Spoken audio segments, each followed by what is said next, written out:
মহান বিজয় দিবসে ভারতের প্রধানমন্ত্রী নরেন্দ্র মোদীর একটি পোস্টের তীব্র প্রতিবাদ জানিয়েছে অন্তর্বর্তী সরকারের আইন, বিচার ও সংসদ বিষয়ক উপদেষ্টা অধ্যাপক ডক্টর আসিফ নজরুল।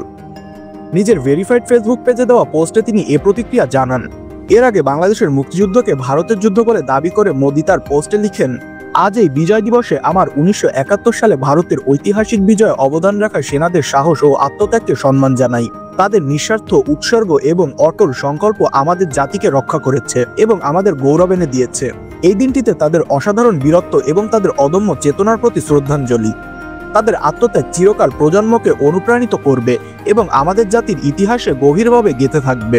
মোদীর এই পোস্টের স্ক্রিনশট শেয়ার করে আসিফ নজরুল লিখেন, তীব্র প্রতিবাদ করছি। 26 ডিসেম্বর 1971 ছিল বাংলাদেশের বিজয়ের দিন। ভারত ছিল এই বিজয়ের মিত্র, এর বেশি কিছু নয়।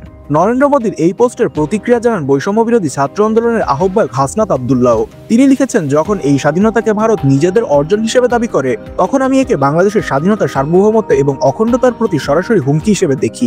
ভারতের এই হুমকির বিরুদ্ধে আমাদের লড়াই চালিয়ে যেতেই হবে।